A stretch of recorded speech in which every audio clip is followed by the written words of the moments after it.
Welcome to our memory safe. So we've been collecting objects here that have been left behind or forgotten but people have a really special memory about. So you can come in, pick an object and then put the chip on them onto one of our red dots on the tables and you can hear someone talk about a memory.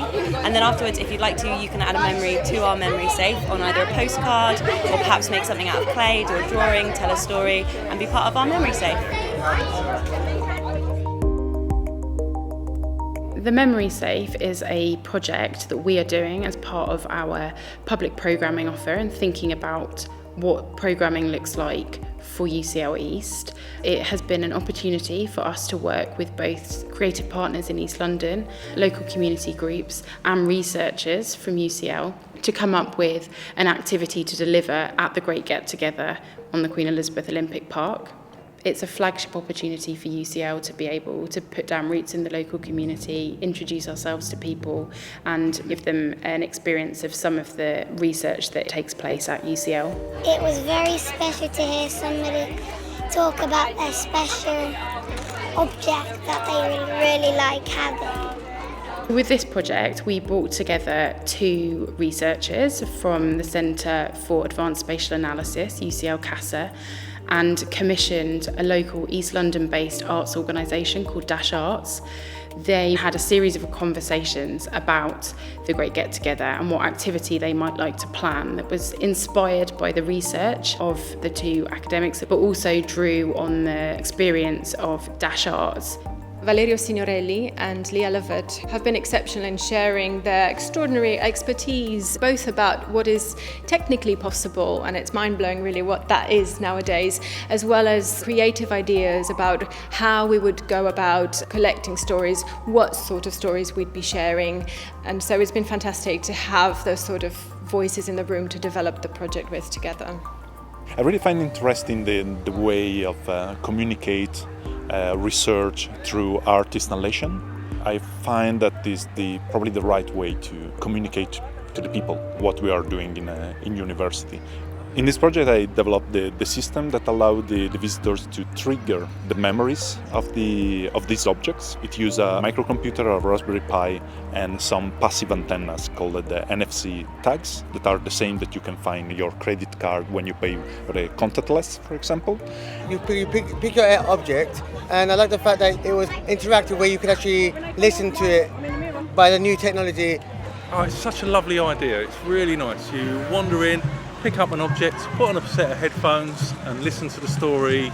So you get different people's stories, you don't really know who they are, so you immediately connect with them.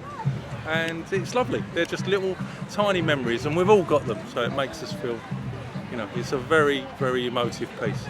As part of the production of this event, it has been important to gather the stories and voices of people who are living and working in East London.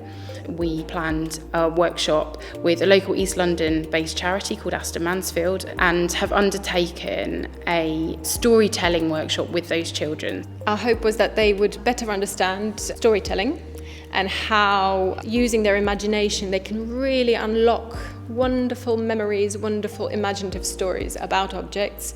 And my hope was also that they would relish an environment of professionalism, both in the workshop as well as in the recording studio that we set up. And today I learned that when you write stories, there can be anything you would like to do. I think the great thing about public programming and where we're at the moment is that we have an opportunity with UCL East to think about how all of our public programming is meaningful and engages with local communities, so it has the ability to make the research that is done within the institution accessible to a much wider audience, but also it gives those researchers and the institution the opportunity to benefit from, learn from the lived experience of people who live locally. I'm 31 and I'm really lucky to have my grandparents. And when I go round, there's always a cup and saucer like this, and there's so much deep conversations that take place. So I can really relate to this object story, and yeah, it was a great experience. Bearing in mind that the first building doesn't open until 2022, public programming and all of the activities that we are undertaking now to take part with the public play a really important role in developing our relationship with those local communities, but also in creating the sense that UCL is part of this area. I mean, I've lived here all my life, so I remember what this was pre the Olympics. And it's good that East London's, being recognised by institutions. All these things will be inspirational to my son, who's 11. But to see a university like UCL really make a footprint in East London will be such a huge opportunity for the locals around. Because we've gone to schools in East London, and it would have been great to have students from UCL to come and speak to us when we were really young.